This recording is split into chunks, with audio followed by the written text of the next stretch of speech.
আসসালামু আলাইকুম। তো ইমো অ্যাপ্লিকেশন যদি আপনার ফোনে কাজ না করে, মানে ইমো আপনার অডিও ভিডিও কল ঠিকমতো বোঝা যাচ্ছে না বা কল যাচ্ছে না, তো কল প্রবলেম আপনি কীভাবে সলভ করবেন?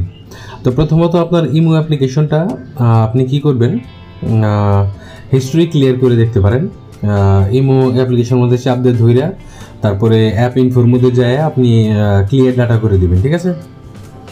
তারপরে আপনি সেটিংসের মাধ্যমে এটা যাইতে পারেন। সেটিংস থেকে অ্যাপসের মধ্যে যাবেন, অ্যাপসের থেকে ম্যানেজ অ্যাপস, ওটার মধ্যে থেকে আপনি হিস্ট্রি ক্লিয়ার করে দেখতে পারেন, ঠিক আছে, যে কাজ করে কিনা।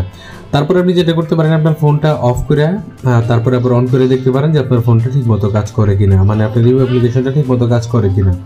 তারপরে যদি কাজ না করে তাহলে আপনি যেটা করতে পারেন সেটা হলো যে ইমো দেখবেন যে প্লে স্টোরে যাবেন, ইমো লিখলে দেখবেন যে ইমো আছে, ইমো বেটা আছে, ইমো এইচডি আছে, সেগুলো আপনি ট্রাই করতে পারেন। অনেক সময় ইমো কাজ করে না, ইমো এইচডি কাজ করে, ইমো বেটা কাজ করে, তাহলে আপনার প্রবলেম সলভ হয়ে গেল। এরকম আপনি চেষ্টা করে দেখতে পারেন।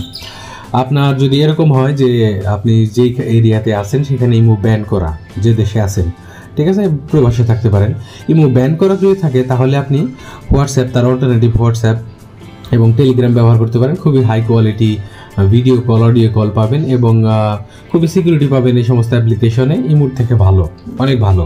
ইমো বলতেছি না যে আপনি ইমো অ্যাপ্লিকেশনটা বাদ দেন, যদি আপনার ইমো প্রবলেম করে তাহলে আপনি হোয়াটসঅ্যাপ এবং টেলিগ্রাম ব্যবহার করতে পারেন।